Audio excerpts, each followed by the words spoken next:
Suasana pukul 11 lewat di sekitar Jalan Jenderal Sudirman, di sekitar Taman Semanggi. Banyak bekas coretan atau grafiti, aspirasi dari warga masyarakat dan kekesalan ya, demonstrasi massa yang berusaha ditutup dengan cat baru, namun terlihat coreng-moreng ya jadinya. DTPM sangat menekankan kembali mengendorse pemerintahan, partai politik, para pejabat untuk berintrospeksi ya terhadap kejadian yang sudah mahal sekali kalau DTPM perhatikan ya. Hanya sekedar untuk menyampaikan aspirasi yang semestinya bisa ditanggapi dengan baik, tapi membutuhkan nilai yang mahal, yaitu kerusakan di mana-mana. Dan itu pun sepertinya belum direspon dengan baik oleh pemerintah secara substansial, secara struktural ya teman-teman. Sehingga bisa jadi di hari-hari ke depan kita masih akan menyaksikan demonstrasi yang masif di berbagai tempat terkait dengan respon pemerintah yang sepertinya hanya menyangkut soal kerusuhan dan bagaimana penanganan demonstran saja. Agak miris juga ya teman-teman, belum ada hal-hal yang dianggap menyentuh atau menjawab pertanyaan, menjawab keresahan masyarakat yang baru sekedar akan dan akan. Demikian DTPM melihatnya seperti itu ya teman-teman. Demonstrasi yang mahal, namun sepertinya pemerintah dan parpol tidak bergeming ya teman-teman. Masih sibuk dengan retorika yang tidak perlu di masyarakat. Kegiatan suku dinas Bina Marga DKI Jakarta nih teman-teman yang sedang recovery di sekitar ini ya, terutama sekitar Taman Semanggi yang banyak coretan ya teman-teman.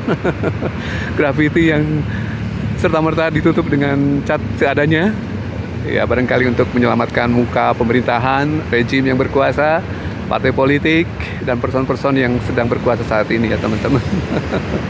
DTPM sempat mengcapture beberapa teman-teman tadi di kolong flyover Gerbang Pemuda Jakarta yang masih banyak grafiti atau kesalahan warga demonstran terkait dengan person-person yang kunci ya di DPR RI, termasuk juga Kepolisian Republik Indonesia yang menjadi sasaran dari demonstrasi yang telah menyebabkan korban jiwa yang cukup banyak juga ya, tidak hanya di Jakarta tapi juga di Yogyakarta, Makassar ya teman-teman yang sudah tercatat.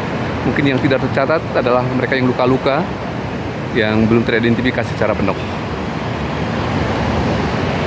Suasana di kolong Jembatan Semanggi ini teman-teman, kolong tol dan jalan reguler Gatot Subroto ya, dan ini adalah Jalan Jenderal Sudirman di bawahnya. Coreng-moreng fasilitas umum kita menggambarkan coreng-morengnya juga pemerintahan kita yang korupsi masif adalah isu yang utamanya teman-teman ya di berbagai lapisan, bahkan menghinggapi para politisi yang berada di DPR pun demikian ya. Fasilitas menjadi satu hal cukup mewah, sementara rakyat jelata saat ini dalam kondisi menderita ya teman-teman. Daya beli anjlok, barangkali yang ada punya tabungan juga terkuras untuk biaya hidup yang semakin meningkat. Silih bergantinya komoditas kebutuhan masyarakat yang naik ya. Setelah beras berganti ke minyak goreng, setelah minyak goreng berganti ke sumber protein seperti telur atau ayam. Jadi terhimpit ya, intinya adalah demikian ya. Rakyat kecil terhimpit dan tidak ada saluran yang bisa mencurahkan kegelisahan ya. Parpol menutup diri dalam satu kubu di Kimples, akhirnya tidak ada opasan yang bisa menjembatani ya teman-teman. Penampakan pos polisi di sekitar Semanggi sudah didandanin ya, ditutup sementara dengan kain putih. Di seberangnya juga pos polisi juga yang sepertinya terdampak juga. Ini penampakannya mau kawinan ya. Dan banyak sekali coretan-coretan atau grafiti. Wow, DPR masih terlihat ya, DPR K1TL. Aduh, all police. Nah itu juga nih ya, acap ya teman-teman. 13-12 yang baru ditutup seadanya untuk menyelamatkan muka pemerintahan.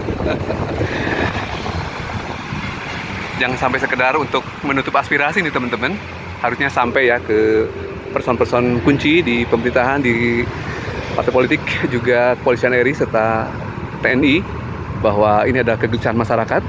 Jangan sekedar ditutup dengan cat, tapi sebaiknya menjadi agenda untuk evaluasi serta tentu saja aksi yang nyata ya, perubahan di tubuh kabinet, di tubuh kepolisian, di tubuh juga TNI Polri, bahwa dibutuhkan person-person yang humanis, yang memiliki kebijakan pro rakyat, bukan sekedar omon-omon, tapi juga dalam tindakan yang nyata, bukan juga pencitraan ya teman-teman.